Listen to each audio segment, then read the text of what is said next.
Bonjour à tous, aujourd'hui je suis ravie de vous retrouver pour vous faire une vidéo sur Yves Rocher, le pire et le meilleur.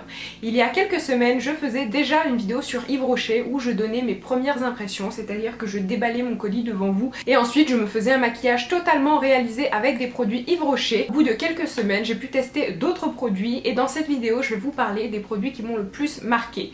Soit les produits qui m'ont marqué de façon positive, soit les produits qui m'ont marqué de façon négative. Et je vais tout de suite commencer avec les produits que j'ai le moins aimés, donc avec les pires si on peut dire ça comme ça, et c'est l'eau coiffante démêlante. Alors il faut savoir, et je crois que je vous le répète limite tous les jours, j'ai les cheveux qui font énormément de nœuds, donc pour moi il est vraiment très important d'utiliser un démêlant, sinon vraiment ça me fait mal et ça tire beaucoup trop. Donc j'avais espoir que cette eau coiffante démêlante marcherait très bien et en fait pas du tout. Je pense que si je sprayais de l'eau du robinet sur mes cheveux, ça aurait exactement le même pouvoir démêlant, donc un pouvoir démêlant extrêmement faible. Le seul point positif de cette eau, c'est qu'elle a une odeur extrêmement naturelle. Et pour ceux qui aiment les odeurs de plantes, c'est très bien parce que c'est une odeur tenace et qui va rester quand même, je vous dirais, au moins 24 heures après l'avoir appliquée. Et pour ceux qui n'aiment pas vraiment, fuyez. Donc voilà, je m'en sers, je vais terminer le produit, mais c'est sûr que pour l'action démêlante, on repassera. Pour donner une petite odeur sympa aux cheveux, c'est pas mal. Ensuite, le deuxième produit qui m'a déçu, c'est ceci. Donc c'est la poudre libre de la marque. Et je ne l'ai pas testé devant vous lors de ma vidéo où je me maquillais avec du Yves Rocher. Plusieurs d'entre vous m'ont dit que cette poudre était très bien, donc j'avais hâte de la tester. Mais finalement, je ne l'aime pas du tout. Donc elle se présente comme ceci, avec une petite houppette. Alors pourquoi je ne l'aime pas? Eh bien premièrement parce que la teinte la plus claire est quand même assez beige. Et je trouve que c'est une poudre qui marque le teint, c'est-à-dire que lorsque je l'applique, je trouve que ça donne un effet plâtre à mon teint, vraiment pas joli. Je peux avoir appliqué n'importe quel fond de teint de bonne qualité qui fait une très jolie peau.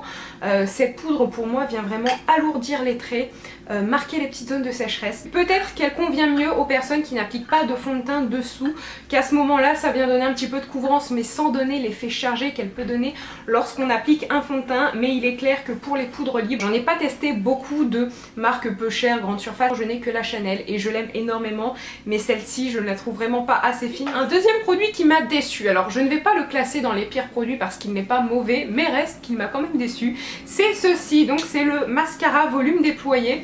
Et pourquoi en fait je le classe dans cette catégorie? Tout simplement parce que c'est un mascara dont j'entends parler depuis des années sur YouTube et pas mal de personnes disent que vraiment c'est le meilleur mascara du monde. Et moi lorsque je l'ai testé, je m'attendais vraiment à quelque chose d'incroyable et finalement non. Oui, c'est un bon mascara parce qu'il ne va pas du tout faire de paquet, il va bien séparer vos cils, vous les allongez, mais l'aspect volume, alors que justement c'est ses promesses, faire du volume, eh bien je ne l'ai pas retrouvé, donc c'est en ça que j'ai été déçue. Mais après, si vous cherchez un mascara qui va vraiment allonger vos cils, vous les séparer et vous faire un regard très naturel, il peut être très bien, mais pour les personnes qui cherchent du volume XXL, franchement je pense qu'on peut trouver mieux. J'ai la version waterproof et certaines d'entre vous m'ont dit que la version waterproof était beaucoup moins bien que la version classique, donc j'essayerai très probablement la version classique. Ensuite on va passer à ma partie favori et donc à mes produits préférés de la marque Yves Rocher, avec celui-ci en premier. Donc c'est le parfum cerisier en fleurs et très clairement je crois que c'est un de mes plus gros coups de cœur de ces derniers temps parce que ce parfum, c'est une véritable tuerie. Je vous conseille très fortement d'aller le sentir en boutique parce que pour moi c'est une odeur qui vaut réellement le détour. En plus de ça, c'est une odeur qui tient très bien. Et comme la marque Yves Rocher le veut, ça reste un produit abordable. Le gel douche juste ici, c'est une gamme que je vous conseille à 1000% parce que l'odeur est complètement exquise. Ça va être une odeur fleurie mais en même temps extrêmement fraîche. Donc pour le printemps et pour l'été, c'est une odeur qui passe à merveille. Je ne sais pas quoi vous dire d'autre à part aller sentir cette gamme parce que pour moi c'est une véritable tuerie. Et très sincèrement, de tous les parfums que j'ai pu tester, et Dieu seul sait à quel point j'en ai testé parce que j'adore les parfums, je crois que c'est une de mes odeurs préférées, donc n'hésitez pas à aller la sentir en boutique. Ensuite, mon deuxième produit préféré, c'est ceci. Donc c'est la poudre dont je vous avais fait la démonstration dans ma première vidéo et c'est une poudre compacte de la gamme de luxe d'Yves Rocher. Elle se présente comme ceci et pour moi c'est une réussite totale. Elle est géniale parce que sur la peau, elle vous donne un aspect velouté, elle vient rajouter un petit peu de couvrance et elle donne vraiment l'impression d'un teint zéro défaut. Alors c'est une poudre en plus de ça qui va matifier et c'est sûr que si vous avez envie d'avoir un teint extrêmement lumineux avec des zones de brillance, je vous déconseille cette poudre parce qu'elle va vraiment venir matifier la peau. Mais moi personnellement c'est l'effet que j'aime et en plus de ça, après avoir appliqué cette poudre, vous avez vraiment une peau qui semble n'avoir aucun défaut, donc je vous la conseille très vivement. Elle est très souvent en promotion comme la plupart des produits Yves Rocher. Ensuite, un autre produit favori de la marque Yves Rocher, c'est ceci. Donc en fait c'est leur fond de teint de la même gamme que cette poudre, donc c'est-à-dire leur gamme de luxe, et ce fond de teint est une véritable merveille. Comme je vous l'ai déjà dit, pour moi c'est un dupe parfait du fond de teint teint touche éclat. Vous avez un fond de teint très fluide très lumineux sur la peau. Je vous dirais même que celui-ci est un tout petit peu plus lumineux. Donc pour les peaux grasses, c'est peut-être pas le meilleur achat, mais pour les personnes qui cherchent un fond de teint très fluide, très facile à travailler et qui va vraiment donner l'impression d'une peau parfaite, mais qui en même temps va être extrêmement naturelle avec une couvrance légère à moyenne, je vous conseille très vivement de l'essayer.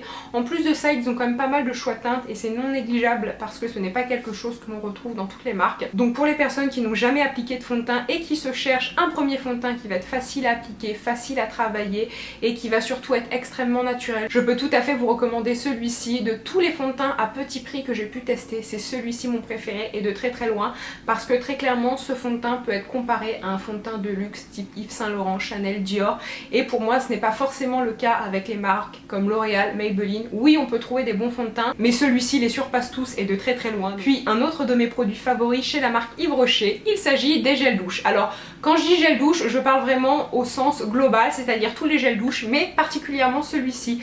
Donc c'est un gel douche gommant à la framboise et il est simplement merveilleux parce que c'est une odeur de framboise, mais c'est juste fou. En fait ça me rappelle vraiment les petites tartelettes à la framboise ou les Pim's à la framboise. Donc c'est une odeur très gourmande, très naturelle en même temps, c'est pas non plus trop chimique. Et vous avez donc en particules gommantes des petits pépins de framboise. Et si vous cherchez un gel douche gommant, personnellement je sais que je ne prends pas forcément le temps d'exfolier mon corps, donc prendre un gel douche qui va me laver et qui va en même temps m'exfolier, je trouve ça plutôt bien.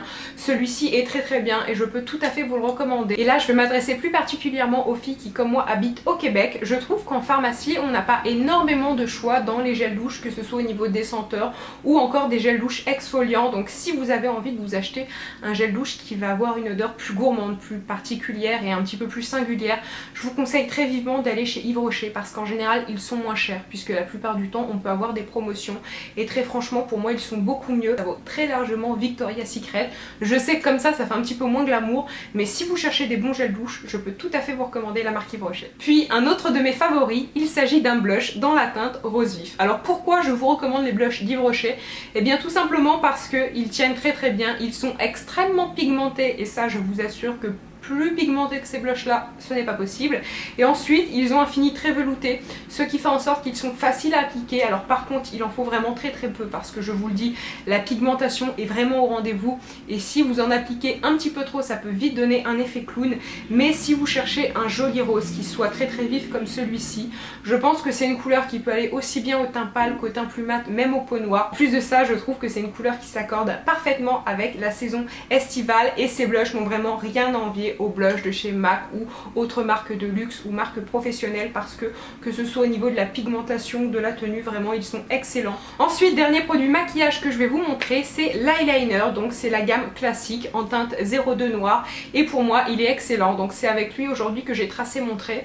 Et pourquoi je l'apprécie? Eh bien tout simplement parce qu'on a un noir qui est vraiment noir, c'est-à-dire extrêmement opaque, un fini très légèrement lustré, ce n'est pas totalement mat et surtout une très bonne tenue. Alors il n'est pas waterproof mais ce n'est absolument pas le genre d'eyeliner qui peut s'effriter au cours de la journée et surtout je trouve que la prise en main est assez pratique, c'est-à-dire que vous pouvez le tenir un petit peu comme un stylo et en fait la pointe est assez rigide donc on peut prendre appui et ce n'est pas une pointe qui va un petit peu être trop souple et qui fait en sorte que votre trait paraît discontinu. Donc si vous cherchez un premier eyeliner ou si tout simplement vous aimez ce type d'eyeliner avec ce type d'embout, je peux très sincèrement vous recommander celui-ci. Je crois même que je préfère celui-ci à celui de chez Sephora dont je vous vante les mérites depuis au moins 2000 ans parce que tout simplement celui de Sephora, au bout de quelques mois, le noir intense devient un petit peu un gris foncé, donc pour moi c'est beaucoup moins joli et ça fait un trait qui est beaucoup moins opaque, alors que celui-ci reste noir et très très intense. Donc très sincèrement je peux tout à fait vous le recommander. Et enfin pour clôturer cette vidéo, le dernier produit dont je vais vous parler, c'est le gel nettoyant fraîcheur pour peau normale à mixte et c'est un produit que j'ai énormément apprécié. Autant pour l'hiver, pour l'automne, j'aime appliquer des mousses nettoyantes, mais pour les beaux jours, je préfère les gels, tout simplement parce que ça a un effet beaucoup plus vivifiant et surtout ça procure une espèce de fraîcheur sur le visage qu'on ne retrouve pas avec les autres produits. Et plus particulièrement, pourquoi j'aime ce produit? Eh bien tout simplement parce qu'il ne va pas faire tirailler votre peau. Certains gels fraîcheur sont bien, mais après les avoir appliqués, on a une peau qui est un petit peu plus sèche, un petit peu plus sensible et on peut avoir des sensations de tiraillement. Avec celui-ci, pas du tout. La peau est douce et confortable. Aussi, Clément a testé le deuxième gel nettoyant, celui qui est fait pour purifier la peau, et il l'a trouvé très efficace parce que dès lors qu'on applique, on a aussi la sensation de fraîcheur, mais en plus de ça, c'est un gel qui vient un petit peu picoter la peau. Donc pour les peaux qui ont vraiment besoin d'être purifiées et d'être débarrassées de leurs impuretés, il a énormément apprécié. Et encore une fois, ce n'est pas un gel qui va rendre votre peau assez sèche ou qui va faire en sorte qu'après votre peau est inconfortable. Et bien écoutez, sur ce, ma vidéo est finie. J'espère très sincèrement que vous l'avez appréciée. Et si vous vous demandez pourquoi je n'ai pas reparlé de certains produits que j'avais testés dans ma première vidéo crash test, c'est tout simplement que dans cette vidéo, j'ai décidé de vous parler des produits qui m'ont le plus marqué, c'est-à-dire des produits que vraiment j'adore, ou au contraire des produits qui m'ont déçu. Pour les produits que j'ai aimés mais sans plus, ou bien pour les produits dont je vais vous parler dans d'autres vidéos, eh bien je n'ai pas voulu faire de doublons, donc je les inclurai dans une prochaine vidéo. Je vous fais à tous de très gros bisous et je vous dis à très bientôt. Bye!